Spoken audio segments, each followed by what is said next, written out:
Evelyn Thompson lay in her hospital bed at St. Mary's in downtown Chicago. The beeps of the monitors a constant reminder of her fragile state. At 78, she'd always been the rock of the family. Widowed young, raising 3 kids on her own through sheer grit and late-night shifts at the diner. Michael, her eldest at 52, was a hotshot real estate agent in the suburbs. Sarah, 48, a teacher married to a banker. And David, the baby at 45, scraping by as a mechanic. They'd all drifted apart over the years, but Evelyn figured blood was thicker than water. That is, until the heart attack hit her like a freight train last month. She'd built a modest fortune over decades, saving every penny, investing in stocks when no one else in her blue-collar neighborhood dared. Her estate was worth about $2 million, including the cozy Victorian house on Elm Street she'd paid off years ago. The kids knew it. Hell, they'd hinted at it during holidays, eyes glazing over when she'd talk about her will. But Evelyn never imagined they'd jump the gun. It started with a phone call she overheard from her semi-conscious haze. The nurses had left her door ajar, and Michael's voice boomed through the speakerphone in the hallway. "Mom's not gonna make it, guys. Docs say her heart's shot. We should start planning the estate sale. Get that house on the market quick before the market dips." Sarah chimed in, giggling like a schoolgirl. "Finally, that early inheritance we've joked about. I can already picture the cruise Dave and I have been dreaming of." David laughed too, adding, "Yeah, and I'll pay off my truck. Let's throw a little celebration this weekend. Call it a pre-wake party." Evelyn's eyes fluttered open, tears stinging, as the betrayal sank in. They thought she was done for, while she fought for every breath, tubes snaking into her arms. Her own flesh and blood were popping champagne corks over her impending grave. The pain in her chest wasn't just from the surgery. It was a deeper wound, one that no scalpel could fix. She clutched the bedsheets, whispering to herself, "Not yet, you ungrateful brats. Not yet." As days blurred into nights, Evelyn replayed family memories, baking cookies with tiny Sarah, teaching Michael to ride a bike, bailing David out of jail that one time. Had it all been for nothing? The grandkids, little Emily and Josh from Sarah, and Michael's twins, adored her, but their parents? Greedy vultures circling. She requested her lawyer's number from the nurse, her voice weak but resolute. If they wanted her money so bad, they'd learn the hard way what early inheritance really meant. By week's end, whispers reached her through a sympathetic cousin. The kids had indeed thrown a bash at Michael's McMansion.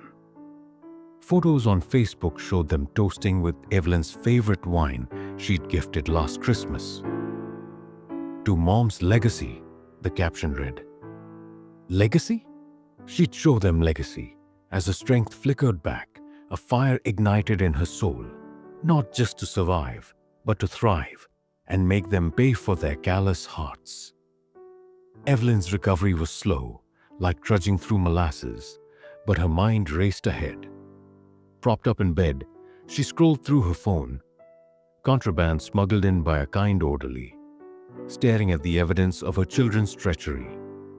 Sarah's post, a selfie with a cocktail, hashtagged family time, blessed. Michael's update, exciting times ahead, big changes coming. And David, ever the fool, had liked everyone. They hadn't even visited her in days, claiming work or kids' soccer.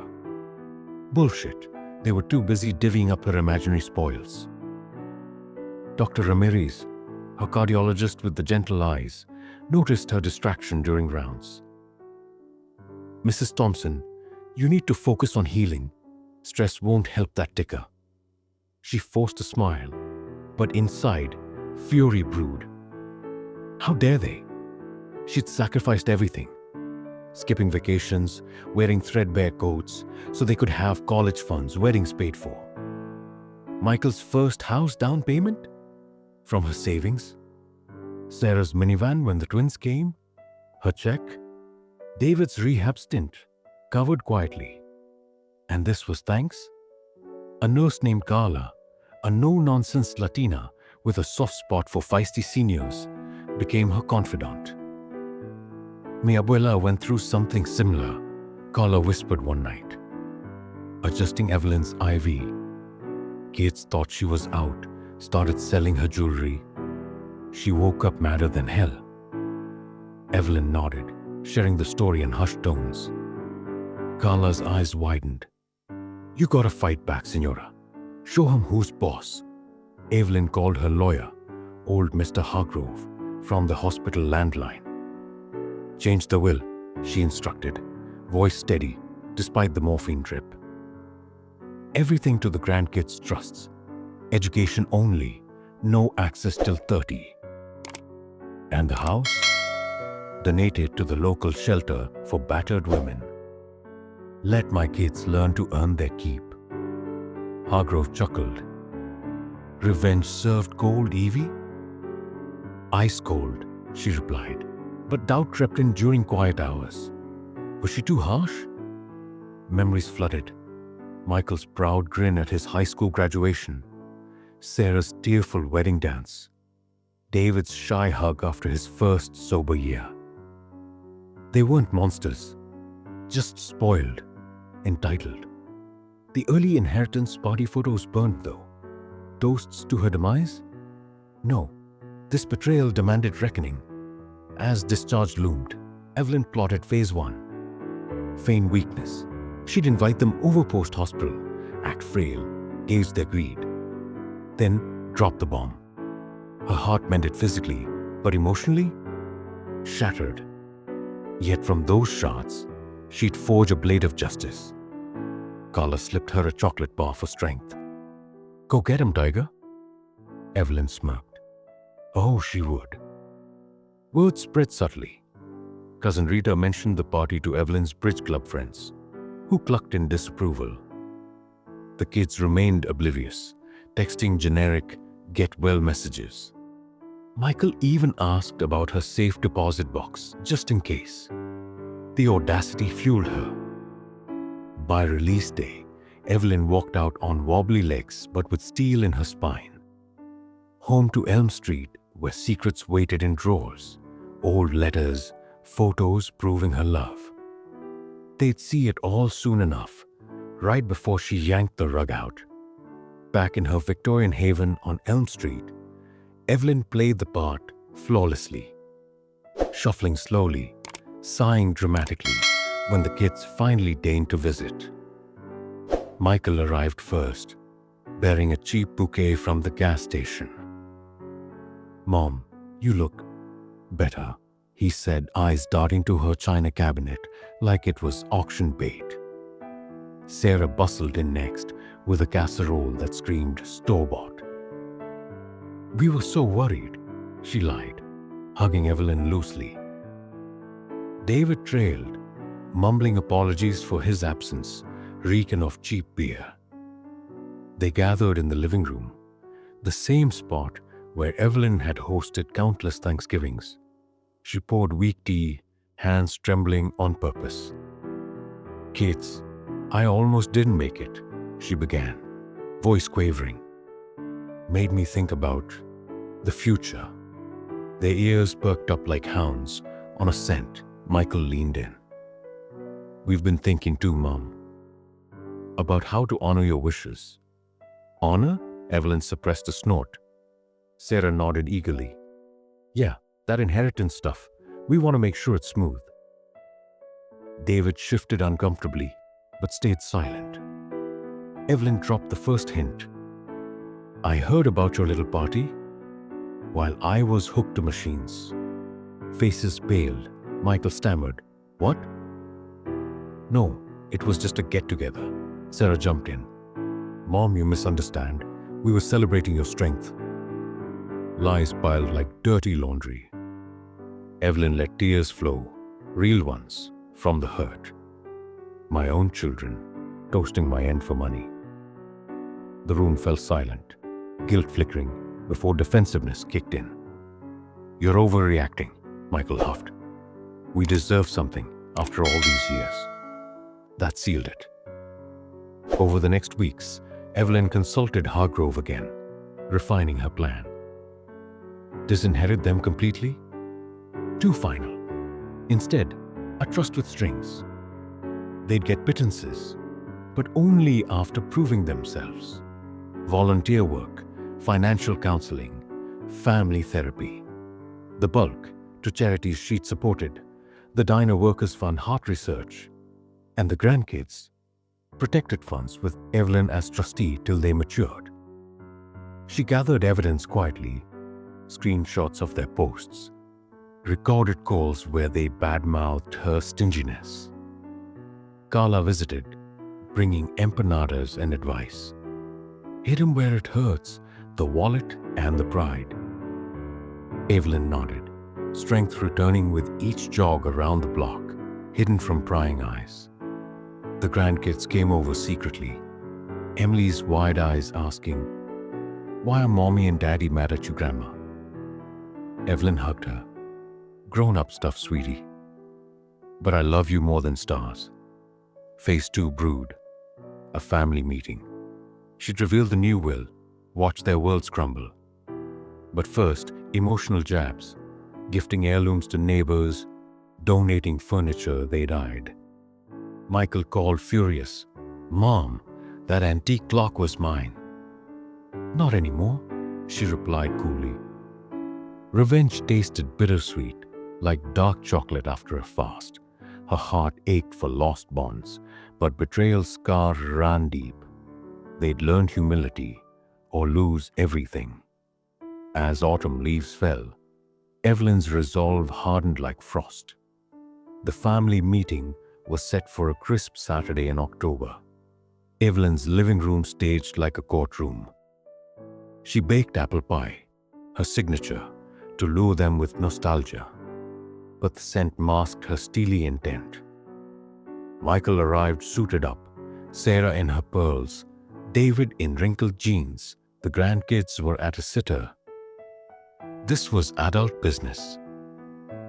"Thanks for coming," Evelyn said, seating them around the oak table she'd refinished herself years ago. She started soft.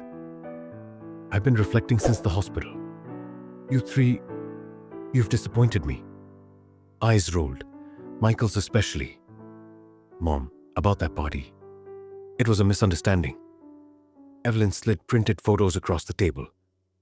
The champagne smiles, captions mocking her legacy. Gasps echoed, Sarah teared up. "We were stressed, thinking of losing you." David muttered, "Sorry, Ma," but Michael bristled. "This is ancient history. Let's talk inheritance." Evelyn smiled thinly. "Oh, we will." She unveiled the revised will, pages crisp from Hargrove's office. "Effective immediately. You're cut out." Chaos erupted. Michael slammed the table. "What? After everything?" Sarah wailed. "Mom, no. We need that money. The house payments, kids' college." David stared blankly. "But my debts." Evelyn held firm. "You celebrated my death for it. Now, earn your own way." The revenge unfolded meticulously. First, the trusts. Each got $10,000 annually, but only after 100 hours of community service logged with proof. Miss a year? Forfeit. The house, sold, proceeds to the women's shelter. Evelyn would move to a condo, downsizing with glee. Grandkids' shares? Untouchable, managed by a neutral executor. "They deserve better role models," she said pointedly. They begged, bargained. Michael offered to help with investments, code for control. Sarah promised more visits. David even sobbed, admitting his gambling woes. Evelyn listened, heart twisting, but unyielding. Actions, not words, she countered. As they left defeated, she felt a pang. Were they redeemable? Maybe. But for now, justice. Words spread fast in their circles. Friends sided with Evelyn after hearing the tale. The kids faced whispers at work, school pickups. Michael lost a client who called him heartless. Sarah's book club shunned her. David hit rock bottom, checking into rehab on his dime.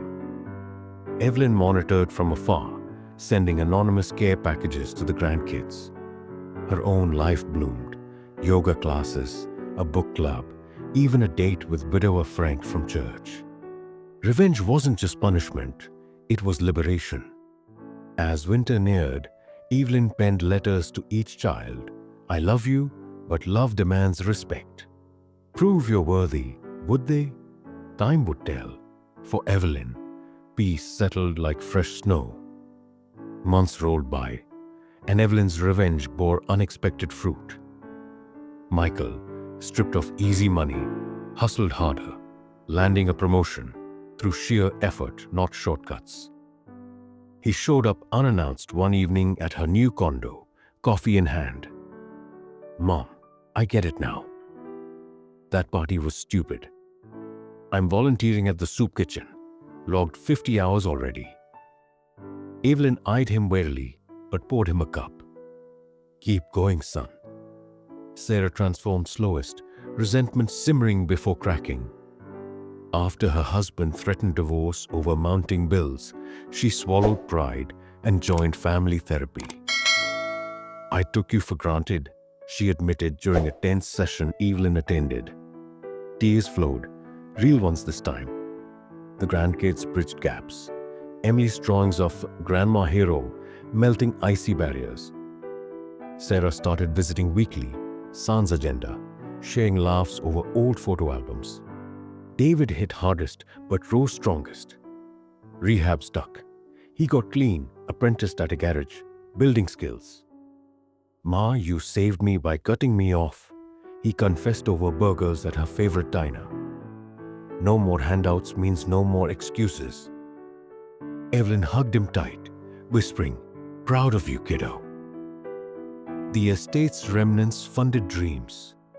Scholarships for underprivileged kids, echoing Evelyn's struggles. She donated the Victorian sale proceeds publicly. A plaque at the shelter reading in honor of resilience. Media picked up the story. A local news segment on Grandma's tough love, turning her into a minor hero. Calls poured in from estranged families seeking advice. Forgive, but don't forget, she'd say. Emotional scars faded, replaced by mended bonds. Holidays reunited them genuinely. No inheritance whispers. Michael hosted Thanksgiving, toasting to Mom's second chance. Sarah baked Evelyn's pie recipe. David carved the turkey soberly. Grandkids scampered, oblivious to past storms. Evelyn reflected on her hospital bed epiphany. Betrayal's pain forged her strength. Revenge wasn't destruction. It was a wake-up call. Had she died, they'd have squandered her legacy. Alive, she ensured it endured through changed hearts. At 79, Evelyn thrived, traveling to see the Grand Canyon, something she'd postponed for them. Frank became a steady companion, walks in the park hand in hand. Life's too short for grudges, she told him. But deep down, satisfaction lingered. Her early inheritance party became their turning point. In quiet moments, she'd smile at the irony. They celebrated too soon. She lived to rewrite the ending. Family wasn't blood alone. It was effort, respect. Evelyn Thompson, survivor, extraordinaire, closed the chapter on Hurt, opening one of hope. And if they slipped, well, the will could always change again. Thank you so much for watching this story till the end.